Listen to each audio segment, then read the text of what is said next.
Hey guys, welcome to the shop. So, in my last video, you may have seen me turning this round, and I will show you why. If you are familiar with action wrenches and gunsmithing, all of this is about to make a ton more sense than my last little teaser video. Just with materials costs, whenever I like to make action wrenches, I like to make them fit this pipe. Now, I turn a little bit past here. Honestly, this isn't really a critical dimension. I could probably mill this back a little bit, but I'm lazy and don't like to use washers. So the whole idea with this wrench here is this grabs onto the flats of a lever action receiver. Now, in an ideal world, I would make everything a little bit thicker this way so we don't have as much deflection. Excuse me while I try and do this through the camera.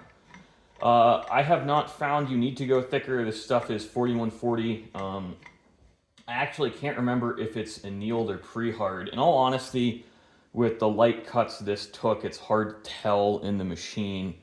And I power tapped it, so it's not like I can feel that either. I have a lot of just random chunks of steel floating around, and I'm thinking I might open these holes up a little bit because I made them pretty tight clearance holes, and these bolts aren't always exactly the size they're supposed to be.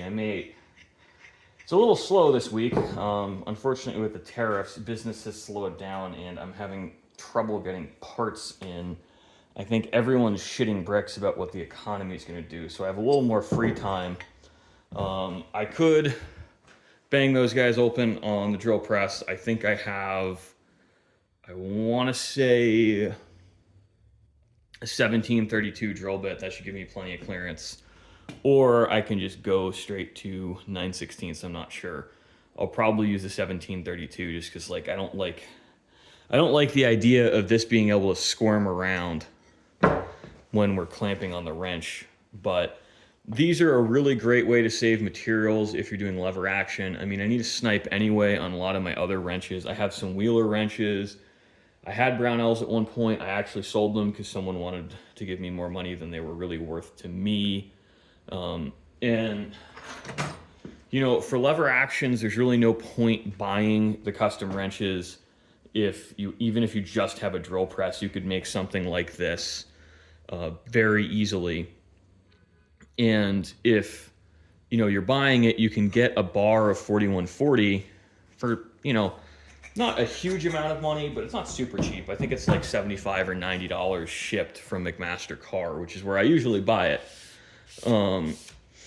So it's not really that inexpensive, but it's cheaper than buying the wrench. And if you do it this way, you can get 5 or 6 different wrenches out of that bar, which is really a big cost savings. It adds up. The tooling in this business is killer.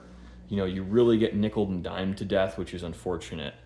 But, having the mill and having the lathe here is much more of a making tools for the shop than it is ever been billing stuff out to customers. As much as I do machine work, more so than the average shop, you really don't make a ton of money on them when you're getting paid gunsmith rates compared to heavy industrial stuff. The money's really made on the woodwork, which is unfortunate because I do like doing the machine work better. But this is a business, so I just wanted to show you one cool, neat little tool we can make in shop, in house. You could probably do this as a hobbyist if you have, hobby machines. This could actually all be done on a lathe. If you have enough swing, you could drill these holes on the lathe. You could easily drill this on a normal 12-inch swing. If I have my tape measure, I'm pretty sure I could drill that on my machine. Actually, no, not quite. Because this here to here is more than 6 inches. So I don't quite have the swing to do this. If you had a gap bed 12 by 36, you could actually do this entire project just on the lathe, which is pretty cool. You're not married to just making things rounder on a lathe. You can do a lot of creative stuff. And I think that is one of the things that's certainly come back, I think more so in the hobby machinist world than in the commercial machinist world. I have an acquaintance who works at the MTA as a machinist, and he was shocked at some of the things I did here, especially the size of things I did on my machine. And he's like, we have a horizontal boring mill for that. And I'm like, well, the horizontal boring mill is bigger than my entire shop. So thanks for watching, guys. I hope you enjoyed. It's fun getting to share this stuff with you, even the really simple little projects that aren't super exciting, I think, to YouTube, but they're very exciting to me.